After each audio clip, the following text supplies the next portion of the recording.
حضرت ابو بکر صدیق کو سانپ ڈس رہا تھا غار ثور میں، پتہ ہے نا؟ پورا واقعہ تفصیل سے نہیں بتا رہا ہوں. تو حضرت ابو بکر اپنا پیر نہیں ہٹا رہے تھے. کیوں؟ اس لیے کہ رسول پاک صلی اللہ علیہ وسلم ان کے زانو پر سر رکھ کر آرام کر رہے تھے. حضور خود بیدار ہوئے اور پھر حضرت ابو بکر سے کہا ہٹاؤ، جب تک تو زہر پورے پیر میں چڑھا ہوا تھا. میاں سانپ کے کاٹنے سے کیا آدمی مر نہیں جاتا؟ زہریلا سانپ، وہ بھی کئی سو سال پرانا سانپ کاٹ رہا تھا حضرت ابو بکر کو. ہاں، اب رسول پاک صلی اللہ علیہ وسلم نے ان کے پیر کو ہٹانے کے بعد سانپ آیا، دیدار کیا اور چلا گیا. وہ تو دیدار کا مشتاق تھا، ہاں وہ اذیت دینے والا نہیں تھا. حضور پاک نے اپنا لعاب پاک لگایا حضرت ابو بکر کے پیر میں جہاں سانپ کاٹا تھا اور اللہ نے انہیں شفا عطا فرمائی، پیر صحیح ہو گیا. ایک واقعہ یہ ہے. دوسرا واقعہ حضرت علی کا، جو مدینے کے قریب مقام صحابہ میں، وہاں بھی حضور ان کے ران پر زانو پر سر رکھ کر آرام کر رہے تھے. عصر کی نماز حضرت علی کی چھوٹ گئی، سورج ڈوب گیا. یہاں پر بھی وہاں جان جا رہی تھی، وہ بھی حضور کی نیند پر ہی ہے. اور یہاں نماز گئی، وہ کس پر؟ حضور کی نیند پر. لیکن حضور یہاں پر بھی بیدار ہوئے ہیں. یہ نہیں کہا قضا کر لینا، آگے دیکھ لینا، بلکہ نہیں، اشارہ کر کے سورج کو واپس بلایا اور عصر کے مقام پر اس کو پہنچایا. حضرت علی سے کہا اپنی نماز پڑھ لو. نماز پڑھ لی اور چلے گئے. پتہ یہ چلا کہ حضور کی نیند کی حفاظت میں بھی اگر کسی نے چھوٹی کوئی چیز قربان کی تو رائگاں نہیں جاتی، اس قربانی پر سورج کو بھی پلٹایا جا سکتا ہے. ارے کائنات کا نظام بدلا جا سکتا ہے. تم کیا سمجھتے ہو ناموس رسالت کی حفاظت ہلکی بات ہے؟ ہاں، کائنات کے رخ کو بھی بدل دیا جائے گا، ہوائیں بدل دی جائے. دو واقعات توجہ چاہتا ہوں. ایک، حضرت ابو بکر صدیق نے جان کی بازی لگا دی، سانپ کاٹ رہا ہے، حرکت نہیں کیا. دوسرے حضرت علی نے نماز کی بازی لگا دی، وہ بھی نیند پر. ہمارے اور آپ کی طرح نہیں، حضرت علی کی ایک نماز کا چھوٹنا بہت بڑا معاملہ ہے، بہت بڑا معاملہ ہے ان کے لیے. یہ عام لوگوں کی طرح قیاس نہ کریں. اب اعلیٰ حضرت رضی اللہ تعالیٰ عنہ کے اشعار پڑھیں، سمجھاتے ہیں پورے اس معاملے کو.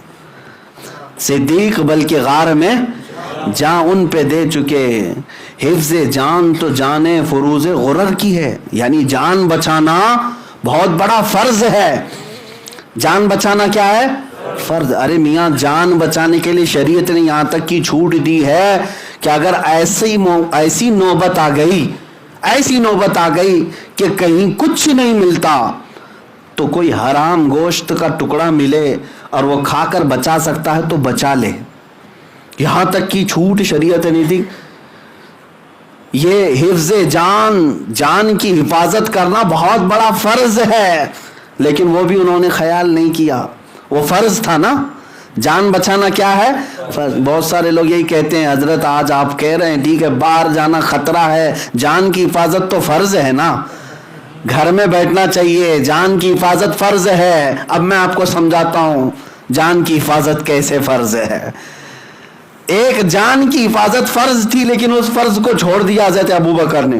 اعلیٰ حضرت فرماتے ہیں صدیق بلکہ غار میں جان ان پہ دے چکے، حفظ جان تو جانے فروز غرر کی ہے. مولا علی نے واری تیری نیند پہ نماز، وہ بھی نماز عصر جو سب سے اعلیٰ خطر کی ہے.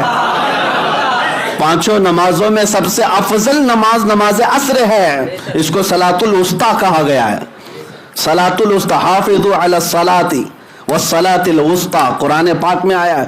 یہ بیچ والی نماز پانچوں نمازوں میں سب سے افضل ہے. اور دونوں واقعات کو ذہن میں رکھو. اب پھر کہتے ہیں اعلیٰ حضرت، ہاں تو نے انہیں پھیر دی نماز. ہاں کو ان کی جان واپس کر دیا اور ان کو ان کی نماز واپس. کسی کا کچھ گھٹا. ادھر جان کی بازی صدیق نے لگائی لیکن میرے آقا نے وہ بھی واپس کیا، لعاب لگایا اور ان کو جان لوٹا دی. اور ادھر نماز قضا ہوئی تھی، سورج پلٹا کر کے نماز بھی دے دیا. کسی کا باقی نہیں ہے. ناموس رسالت کے لیے جو کھڑا ہوا پورا پلس میں مل جائے گا. ہاں تو نے انہیں پھیر دی نماز، پر وہ تو کر چکے جو کرنی بشر کی ہے. ہاں یہ دونوں صحابہ نے کیا کیا؟ جو بشر کو کرنا چاہیے تھا وہ کر دیا. اب جو یہ پورے دو واقعات کا خلاصہ کیا نکلا؟ ایک نے جان بچانا فرض تھا وہ فرض بھی چھوڑ دیا, اور دوسرے نے نماز عصر یہ بھی فرض تھی, فرض ہے کہ نہیں, یہ بھی فرض چھوڑ دیا.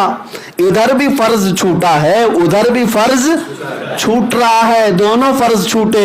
اعلیٰ حضرت فرماتے ہیں ثابت ہوا کہ جملہ فرائض فروع ہیں. ثابت ہوا کہ جملہ فرائض, فرض کی جمع کیا ہے؟ فرائض. فروع کا مطلب ہوا برانچ, اصل ایک ہوتا ہے اصل اور پھر فرع. اعلیٰ حضرت فرماتے ہیں ثابت ہوا کہ جملہ فرائض فروع ہے, اصل الاصول بندگی استاجور کی ہے. جس کا عام لفظوں میں اگر بتایا جائے تو یوں ہے کہ سارے فرض جتنے بھی ہیں سب کا مقام بعد میں ہے, اطاعت مصطفیٰ والا فرض پہلے نمبر پر ہے. ہاں وہ اگر حضور پاک کی ذات ہونا یہ پھول تو بلبل کا ترنم بھی نہ ہو. یہیں سے بات نکلتی ہے کہ اگر حضور کی ذات کا جو اللہ تعالیٰ نے ہمیں حکم فرمایا وہ چھوڑ کر کے دوسرے فرائض میں لگے رہے تو کوئی فرض نہیں قبول ہے.